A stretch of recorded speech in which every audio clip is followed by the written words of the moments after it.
Good morning and welcome to Tech 293 on Tuesday, April 20th. Today we're going to talk about shear stress and about Lab 9, but first let's look at the schedule. Today is April 20th and we see that we have Lab 8 due on April 22nd, so that's on Thursday by 11:55 p.m. And as you can see on the schedule, we're going to talk about shear stress and shear testing, and we'll discuss how we're going to do Lab 9 in class today. So Lab 9 is about shear stress testing of adhesives like glue. So normally the way that we would do Lab 9 is I would give each group 8 of these blocks like this, just pieces of pine wood, and we would take these down to the woods lab. And as a group, you would pick 4 different types of glue, like Gorilla Glue or Elmer's white glue or rubber cement or wood glue. We have a bunch of different types of glue. And you would glue 4 specimens. Each specimen has 2 blocks. So with 8 blocks, you can make 4 specimens. You'd glue these up to just about this shape right here. And we'll talk about how we'll test these in a little bit. But basically, we're going to put them in the test fixture, the shear test fixture down in the Instron lab. And one of these blocks is going to be supported like this, right like that. And then the other one, we're going to apply a force right like this. So we're applying a force down, the Instron is applying a force down on this block right here, while this block is held fixed in place. And so eventually, if you apply enough force, you're going to cause this to fail or break. Normally, it's not usually a gradual dislocation, a gradual movement. Normally, it's a kind of a catastrophic failure where it snaps and boom, it breaks. So we'll talk more about how we're going to do this lab and how we support the fixture and how we test it in the second video today. But we are going to have to modify Lab 9 just a little bit because obviously we're not in person, and I don't really want to bring all of you into the woods lab just to glue these specimens up. It seems like kind of a waste. So what I'm going to do for Lab 9, I'm gonna help you out. I think this is helpful for you, and I'm gonna do the gluing of the specimens. So I'll just glue up a whole bunch of specimens. So that'd be 4 of these per group, and there are 5 groups. So I'll glue up 20 of these with a variety of different types of glue. So I'll have these glued up specimens ready for you when you come into the lab to do Lab 9. So that's the way we'll do Lab 9. I wish you could glue them yourselves. And the advantage to that is that you get to pick what type of glues or adhesives you want to test in Lab 9. But I think it's just easier if I do the gluing. That way I don't have to bring all of you in at staggered time slots to let you glue these up. So I think that'll be easier for you if I just do that gluing. So that's what we'll do in Lab 9, and Lab 9 will actually be in person on April 22nd. That's Thursday, April 22nd. So I'll send out a schedule for when you should come to the lab like I usually do for Lab 9. But for now, let's go ahead and start talking about shear testing. So I'm going to share my slides. All right, shear stress testing. Here is the ASTM reference document that you can look up if you're interested in reading more about it for some casual reading. I'm just kidding, I wouldn't do that if I were you. Shear stress, what is shear stress? Shear stress results from forces that aren't aligned with the center of the part. So here's the center of the part right here. And if we had a force on this side that was aligned right here, it was applying a force this way, and over here was aligned and pulling straight that way, we'd have pure tension. Then the part would be in pure tension. But these forces that are being applied are not aligned with the center of the part. And so as a result, they're trying to cause the part to slide against other parts inside this specimen. So what these forces are trying to do is to get the top piece to slide to the right and the bottom piece of this specimen to slide to the left. So it's trying to get part of the specimen to slide against other parts of the specimen, all right? If they were directly across from each other, they'd be in tension if they were pulling apart, or it'd be in compression if they were pushing together. This kind of reminds me When we were doing tensile testing, I think I told most of the groups that you want to try to get the specimen pretty much straight up and down in the grips. So remember, this was lab 4, I think, maybe lab 4, tensile testing of plastic specimens. And I told most of the groups, you want to try to get this straight up and down. And the reason you want to get the specimen pretty much straight up and down is so that it's in pure tension. If you get the specimen off at an angle, kind of like that, I'm exaggerating it a little bit, but if you get your specimen at an angle like this and you're pulling up and pulling down, notice your force is no longer in line with the centroid. Think of like the center of mass of the part. If it's at an angle, then the force that you're pulling on does not pass through the center of the part. And if it doesn't pass through the center of the part, then you're creating shear stress in the specimen. And here's something we'll say in another slide or two, but it turns out that pretty much all materials are weaker in shear stress than they are in tension or compression. So if you apply a shear stress to a part like this, if I have a shear stress applied to it, then it's going to break more quickly than if I just had pure tensile stress applied to it. All right, so that's a little bit of a backstory to why we talked briefly about that. Mainly, most of the groups I just said, try to get it straight up and down in the grips. And I didn't elaborate why, but now you know why. Now it's because we wanted to apply a pure tensile stress, and we did not want a shear stress in the part because the lab was on tensile stress, not shear stress. All right, so shear stress is trying to slide one part of the material past another part of the material. The equation for shear stress looks very similar to stress that we've talked about before. It's force divided by area, but this area is not necessarily the cross-sectional area. Let me go back to that previous slide.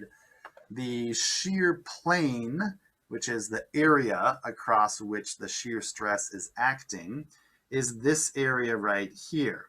Right? Whereas if we were talking about tensile stress, then we'd be talking about the cross-sectional area, and we'd be interested in this area right here, the cross-sectional area.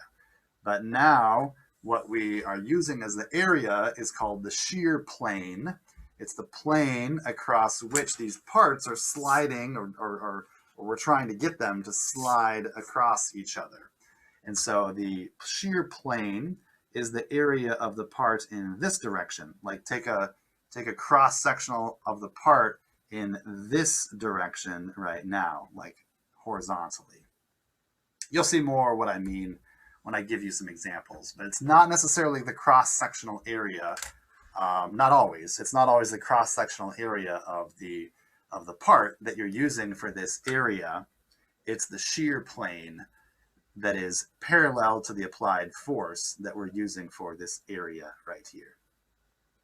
The force is the same units that we've used before. It's still in pounds force or newtons. And so because we still are using pounds force per square inch or newton per meter squared, you still have the same units for shear stress that you have for any other kind of stress. It's still going to be in PSI or newtons per square meter, which is a Pascal. And as it turns out, I said this before, but this is important. It turns out that pretty much all materials are weaker in shear stress than they are in tension or compression. So you might be able to apply, let's say if you have a bolt here, if you have a big bolt like this, have I showed this before? I don't remember if I have or not. This is a pitch stud from a wind turbine. It's one of the studs. It's not really a bolt because it doesn't have a head on it, but it's one of the fasteners that connects the wind turbine blades to the wind turbine hub. And as it turns out, pretty much all materials, including steel, like this is, they're stronger in tensile stress. I'm trying to pull it apart. They're stronger in tensile stress than they are in shear stress. Like if I was going to suddenly try to chop it in half, or take one part and push this way and the other part and pull it this way, they're actually weaker in shear than they are in tension. So that's an important consideration when you're designing parts in the future. As much as you can help it, you want to prevent putting materials in shear. You'd prefer to apply a tensile stress or a compressive stress to them and try to minimize the components that are in shear, that have a shear stress applied to them. Why? Because they're weaker. Materials in shear are going to be weaker than they are in tension or compression. All right, here's the way we do Lab 9. I always show this slide for some direction on Lab 9. Here's what those specimens look like. You apply the glue to one or I guess both sides if you want to, and then you put them together like this with an offset. An offset, you see that offset here as well as here, and that's so it will fit in the fixture and be supported by the fixture more easily. The fixture just sits right in this kind of notch here in the specimen once it's glued together. It's also important, I emphasize this, it's important to consider the grain direction, because if you apply, you notice the grain direction is going up and down here.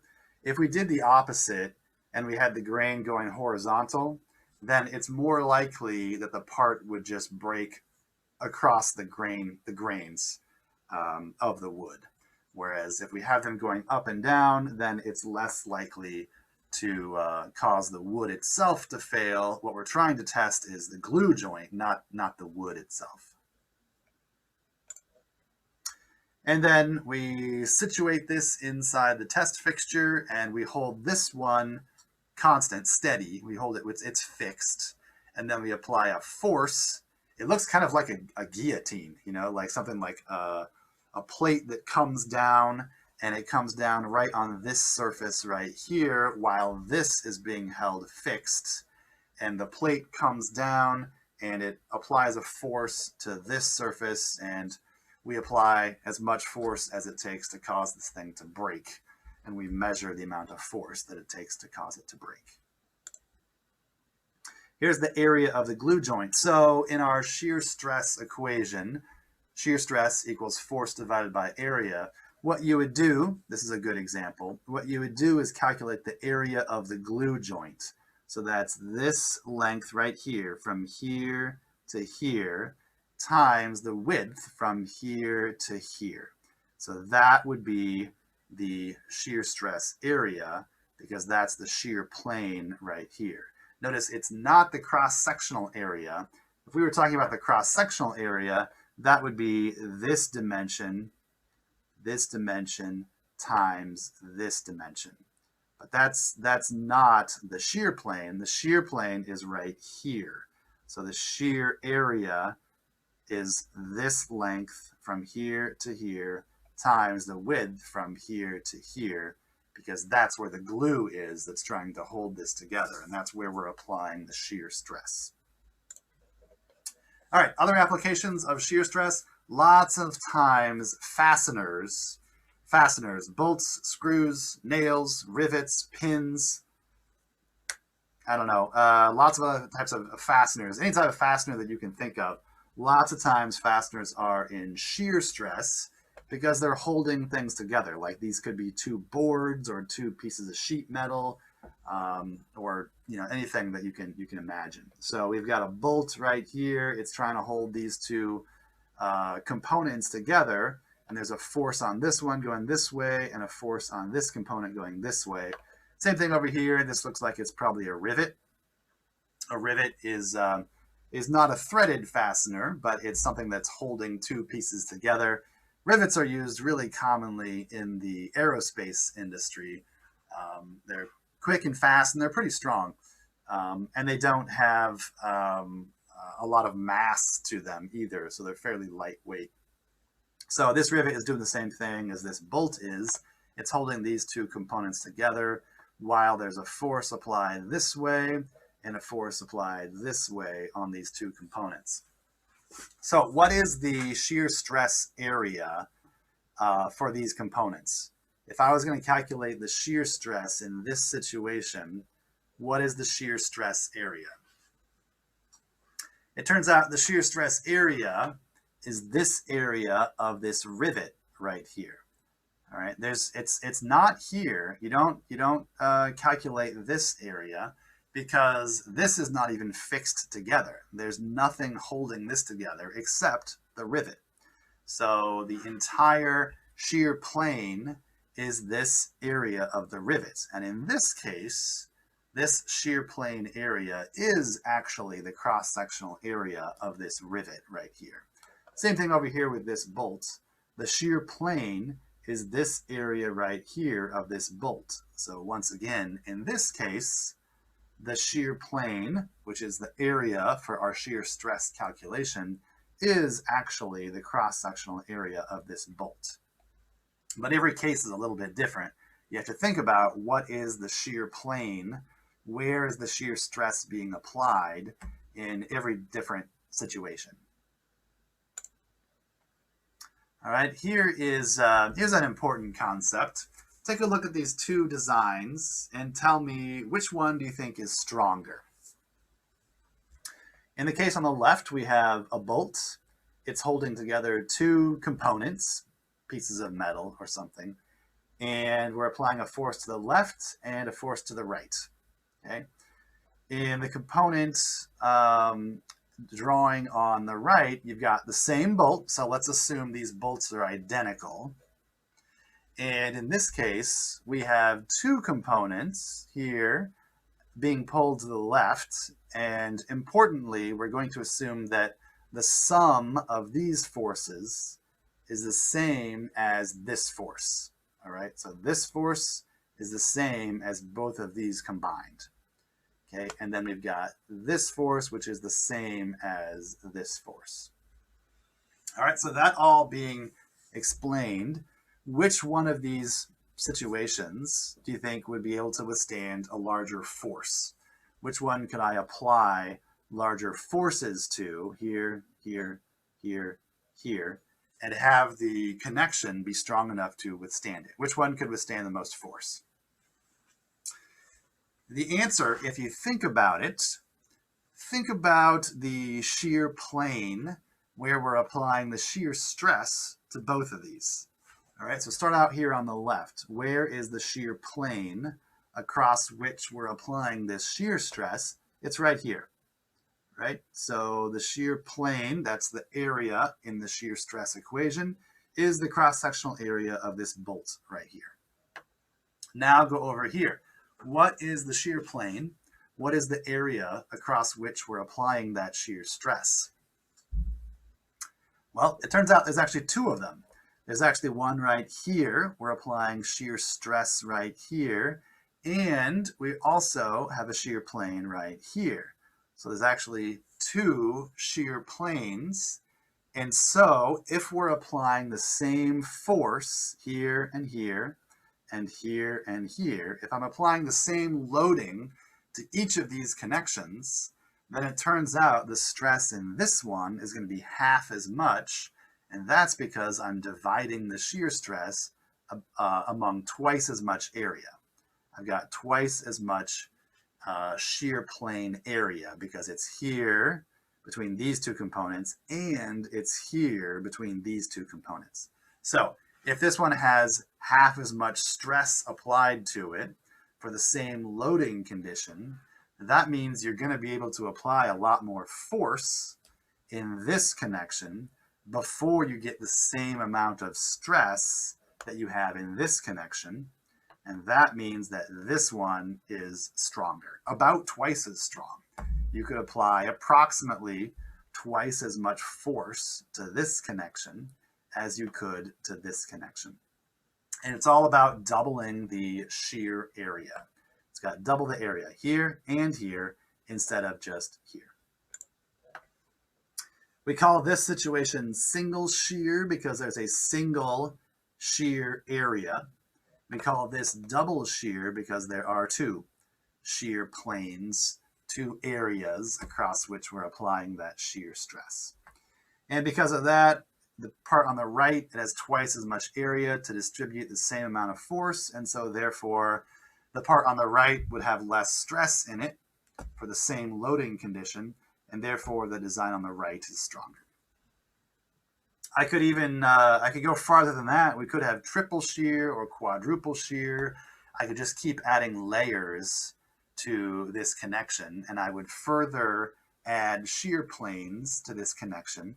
And as I'm adding more and more shear planes, then for the same amount of force being applied, then I am reducing the amount of stress and thus making the part stronger, the connection stronger. All right, here's another example of how to make the part stronger.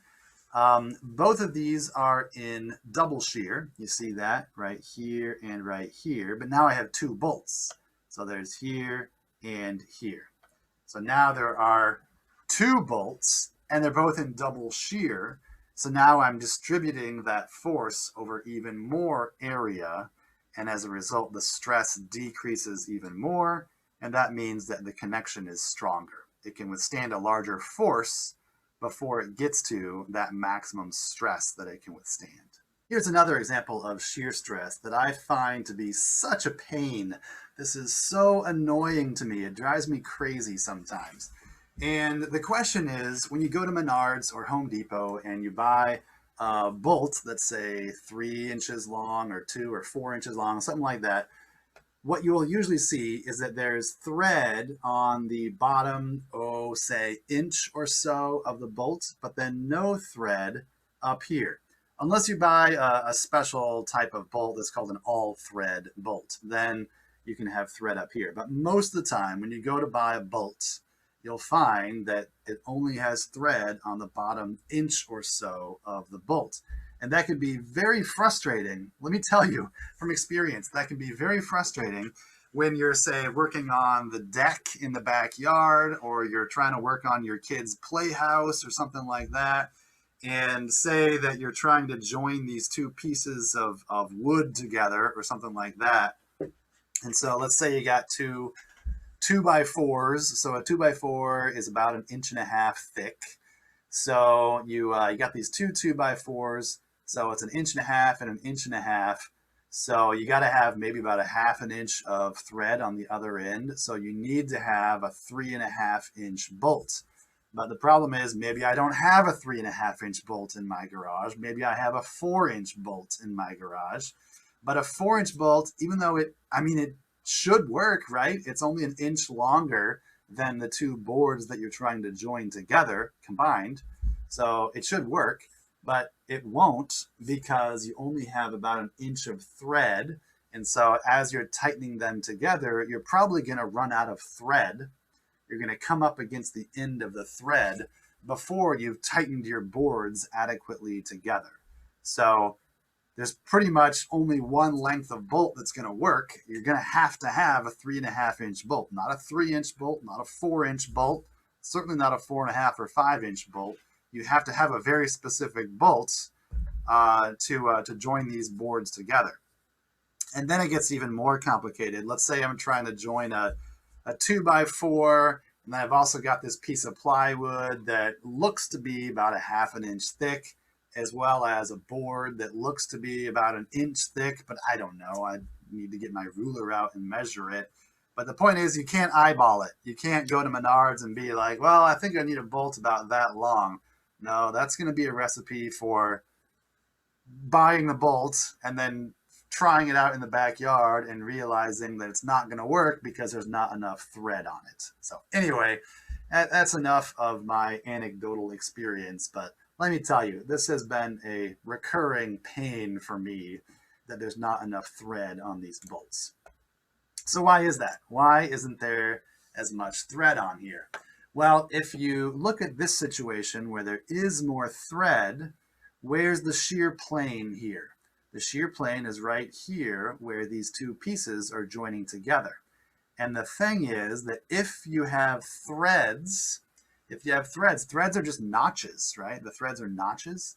And so those notches act like stress concentrators. They are stress concentrators in very much the same way that the notch in the Sharpie V-notch impact test was a stress concentrator, right? And that notch in the Sharpie test caused it to break in a specific location. because that's where there was the most stress in that part. And that's where we had the stress concentration in the part. So these threads do the same thing.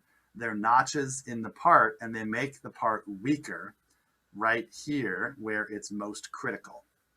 So here's the shear plane. You really don't want, if you want a strong connection, you really don't want notches in the part, especially at the shear plane right here, where it's being subjected to a large shear stress. So this connection right here with this bolt that does not have these notches or threads or stress concentrators right here at the stress plane, this is going to be a much stronger connection than this is. However, if you're trying to assemble the connection, sometimes it's a lot easier to use a bolt that has more thread, because that way you don't have to be so precise about the length of the bolt. So it's annoying to put together when you have bolts that have only a little bit of thread on them, but it does make for a stronger connection right here.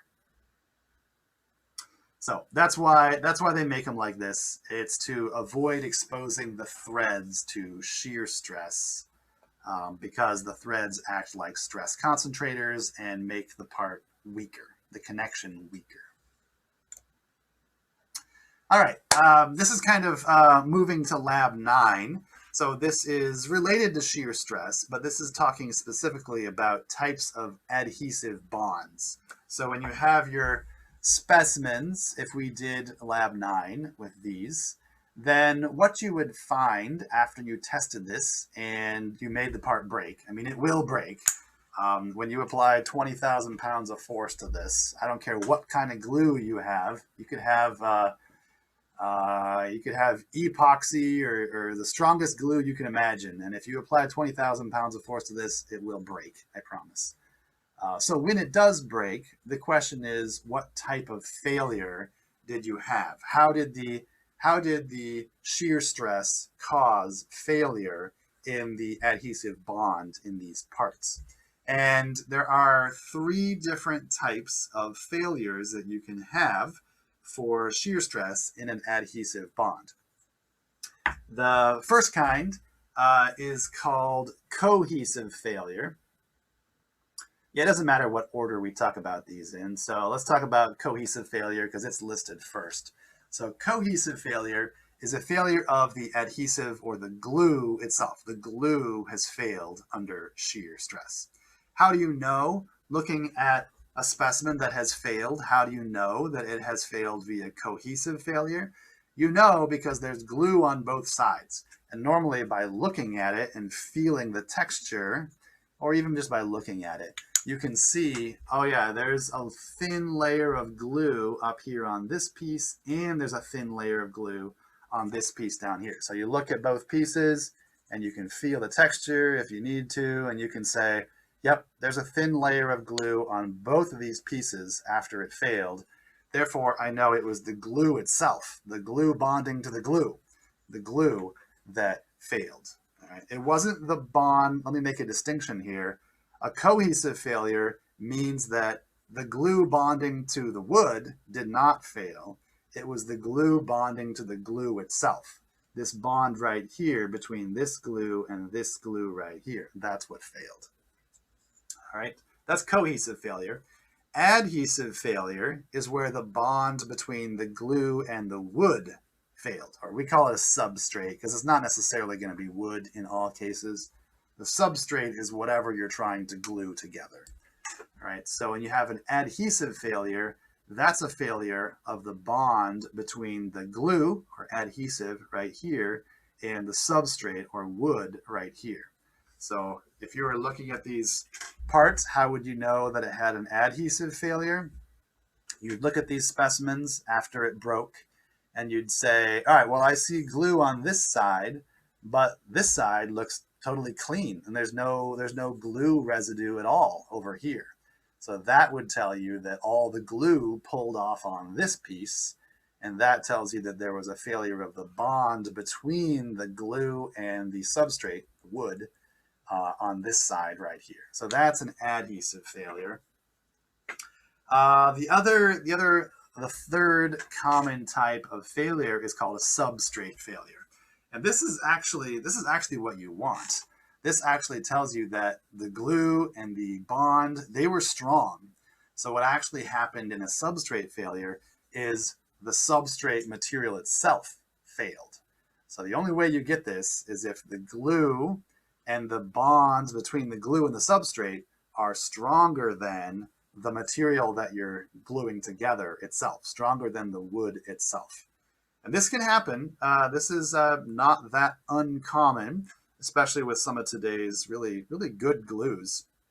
A lot of the wood glues and Gorilla glues that are out there are really strong, really good glues. And so this is not uncommon at all, that the glue bond itself is actually stronger than the wood that you're trying to glue together. So when that happens, you don't get failure of the adhesive or of the glue adhesive bond to the substrate. You actually get failure of the substrate itself. So here's part of the substrate up here, and here's part of the substrate or the wood down there. This one's really obvious. I mean, if you look at this, I'll show you some examples. I have some examples here I'll show you in just a minute. But this one's really obvious. You know, if you have a failure and a chunk of this piece of wood comes off and it's attached to this piece of wood, it's pretty obvious that you had substrate failure. All right, so those are the three types of failures that I want you to know about: cohesive, adhesive, and substrate failure. But it's also very common to get a mixture. So you might have a failure that occurs and part of the failure was cohesive failure, but part of it was adhesive failure. Or you might see that part of it was substrate failure and part of it was cohesive, or part of it was adhesive.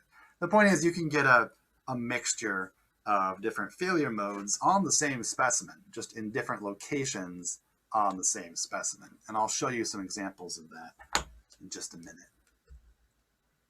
This is what the test fixture for Lab 9 looks like. It's down there in the Instron room, and you can see where the specimen is right here. And like I said, this is kind of like a guillotine. You know what a guillotine is? It's what they used in France a couple hundred years ago to behead people. All right, so this is kind of like that. We're kind of like doing the same thing to a specimen. So these are glued together, and then you raise up this plate right here. You lift up this plate right here, and then you put the specimen in right here, and then the bottom of this specimen, say right here, this is resting right here, and that doesn't move, while the plate is coming down under the force of the Instron machine. So that is moving down with up to 20,000 pounds force, and that is applying a force to this surface right here, right there. And so the shear plane is not this full red line. This full red line goes a little bit too far down.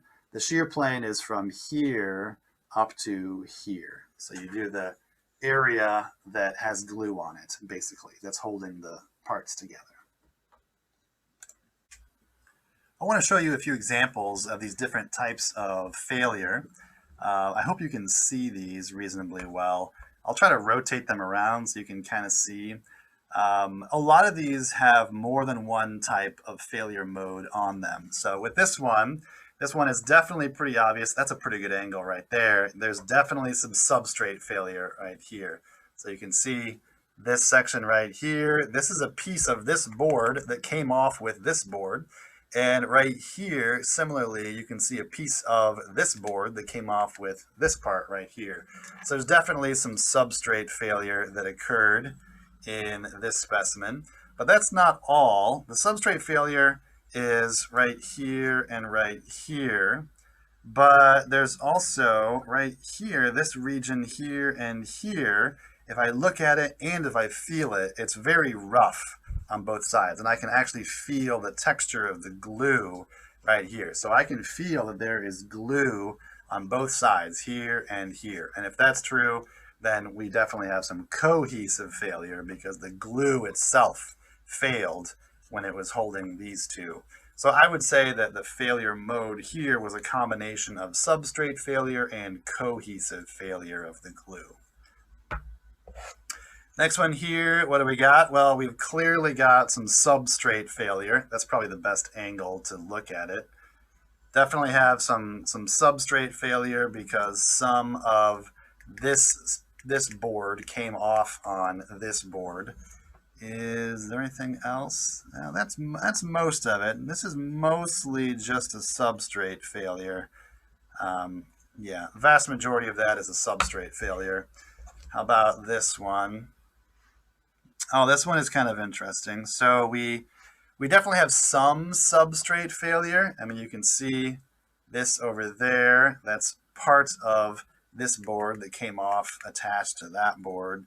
Over here also, there's some of this board that came off attached to that board. So here and a little bit right there, we have some substrate failure, but most of it is not substrate failure.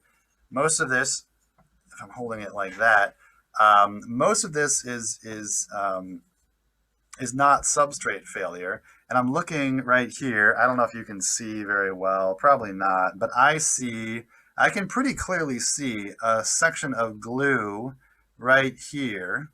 This is adhesive that came off on this piece, and I don't see any glue, and it's smooth right here. So in this section right here and here, it's pretty clear that we have adhesive failure because the glue separated from this piece and it all came off on this piece. And actually, I almost see kind of the exact opposite thing in this region and this region here. I can see glue. It's pretty clear that I can see it and I can feel it right here. I don't know how well that's coming across on the camera, but I can see and feel the glue here and here. And in the corresponding piece here and here, there isn't any glue that came off on this piece here and here. So this is a pretty good example of adhesive failure. This is adhesive failure because the glue came off on one piece but not the other. Even though I have adhesive failure on both sides, right? Like in some areas, the adhesive failure occurred on this side of the joint, and in other areas of the joint, the adhesive failure occurred on this side of the joint. Either way, I have mostly adhesive failure in this part and a little bit of substrate failure. And in this last one, well, this part is pretty obvious. Clearly, I have some substrate failure because part of this board ended up attached to this board, so that board actually failed. So that's part substrate failure. And this is a little bit tough. I think I can, it's kind of hard to see. Even I can't see it very well, but just by feeling it, it feels very rough on both sides, as though there's still glue attached to both sides of the joint. So I would say that this is partly substrate failure, but mostly a cohesive failure because the glue itself failed because the glue is still adhered to both sides of the joint. All right, so I would call this a little bit of substrate failure, but mostly a cohesive failure. That's going to wrap up our discussion of shear stress and shear testing. So I think I'll stop this video here and I'll make a second video with the instructions for Lab 9. From this video, make sure that you understand the concepts of shear stress, what it is, identifying the shear plane, calculating shear stress. Make sure you're familiar with the idea of single shear versus double shear, etc., and which is stronger and why. Also make sure that you remember that generally materials are stronger in tensile or compression stress than they are in shear stress. So if you're designing a part, then generally you'd prefer to design it such that you avoid putting materials in shear as much as you can.